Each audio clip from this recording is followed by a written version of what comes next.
नमस्कार मित्रों, जय श्री राम, राधे राधे। बाप भी क्या चीज है ना। आजकल के बच्चे कभी कभी बाप को बोलते हैं कि आपकी औकात क्या है। ये शब्द सुन के बड़ा अजीबो गरीब लगता है। देखिए, उसकी इतनी बड़ी औकात है कि आपको पाल रहा है। एक बाप की इतनी बड़ी औकात है कि आपको पाल रहा है, और एक बाप की इतनी बड़ी औकात है कि आपको टीवी, फ्रिज, कूलर, बेड आदि चीज की सुविधाएं दे रहा है। एक बाप की वो औकात ही है जो आपको पढ़ने के लिए अच्छी स्कूल दे रहा है, और एक बाप की ही वो औकात है जो आपको बढ़िया से बढ़िया खाना खिला रहा है। एक बाप की भी औकात ही है जो आपको अच्छे से अच्छा कपड़ा पहनने के लिए दे रहा है, और एक बाप की ही वो औकात है कि स्वयं साइकिल में चलता है और बच्चों को मोटरसाइकिल में चलवाता है। ये तो सब बाप की ही तो औकात है। बोले फिर भी जरा सोचिए कि आज के समय में पिता बहुत मेहनत करता अपने बच्चों को पढ़ाने के लिए, पढ़ाते पढ़ाते अपनी पूरी उम्र बिता देता है, और जब उसको अपने बेटे तो अपने पुत्रों या तो अपनी पुत्रियों की सहायता की आवश्यकता होती है, जब सभी लोग पल्ला झाड़ के चले आते हैं। ऐसा क्यों होता है? उस पिता ने ऐसी कौन सी शिक्षा अपने लड़कों को नहीं दी जिससे बुढ़ापे में समय में वह अपने पिता की कुछ न कुछ सेवा कर ले।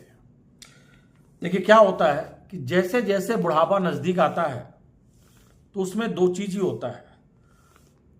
पहले जब हमको जीने की बहुत इच्छा थी तो मेहनत करने की बहुत इच्छा हुई, और जब आखिरी में मेहनत कर चुके और सच में जीने की इच्छा हुई तो कोई साथ ना रहा। समझ में नहीं आया। उस टाइम जब सच में जीने की इच्छा हुई तो दो ही लोग बचे, एक टीवी और दूसरा बीवी, बाकी सब चले गए। तो अगर इन दोनों को बहुत देर तक आदमी देख के भी बहुत दिनों तक जिंदा नहीं रहता, ना ही टीवी ना ही बीवी, क्योंकि क्या होता है, उम्र ढलते ढलते उस पड़ाव में चली जाती है कि ये दोनों ही एक दूसरे के सहारे रहते हैं। उसमें होता क्या है, एक आदमी अपनी पत्नी को कभी वैल्यूएशन में नहीं डालता है जब तक कि उसके बाल बच्चे बड़े होकर पढ़ाई लिखाई करके बहुत ऊपर न चले जाएं। आखिरी समय जब याद आता है तो बस दो ही बचते हैं, एक बीवी और दूसरा स्वयं आप। ऐसा होता क्यों है?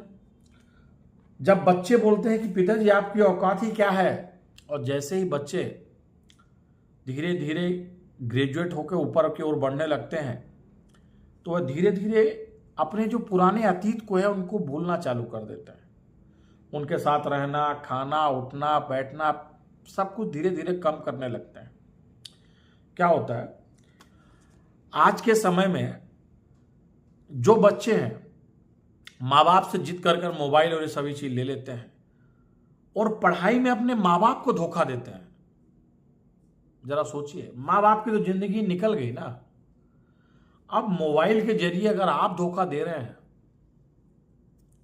अपने माता पिता को, जो आपके लिए सर्वत्र न्यौछावर कर दिए हैं, तो उनमें उनका भला नहीं, उनमें आपका भला नहीं था।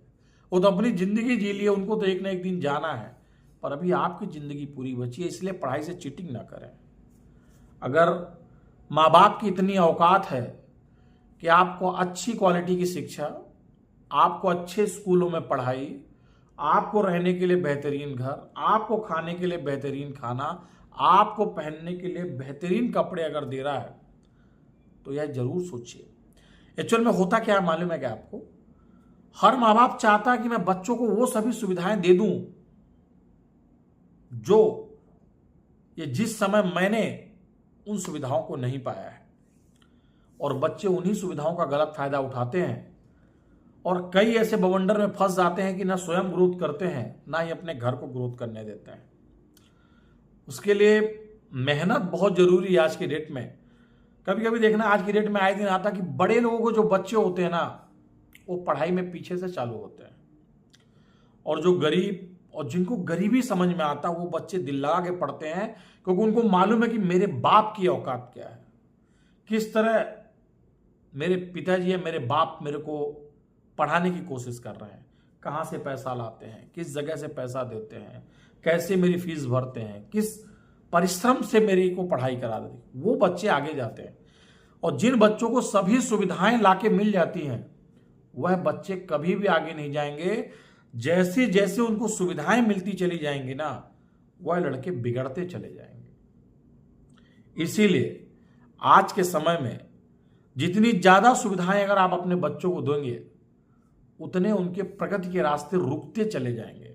उनको उस पैसे का वैल्यूएशन मालूम होना चाहिए, 1 रुपए कमाने के लिए कितनी मेहनत करनी पड़ती है। जिस दिन वो पैसे की वैल्यू समझेंगे, उसी दिन वो पढ़ाई की वैल्यू समझेंगे। पर जिनको पैसे की वैल्यू नहीं मालूम है और जिनको हर प्रकार की सुख सुविधा दी जा रही है, ऐसे बच्चे अक्सर अपने माँ बाप को धोखा दे देते हैं।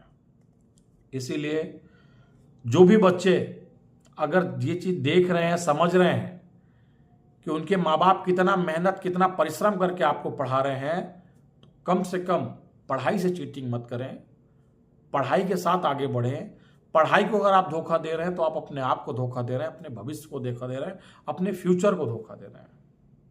इसलिए इस बात को जरूर ध्यान दीजिएगा कि अपनी बाप की शख्सियत को पहचानिए कि वो बेचारा किस कदर, किस मजबूरी में आपको पढ़ा रहा है। धन्यवाद। जय श्री राम।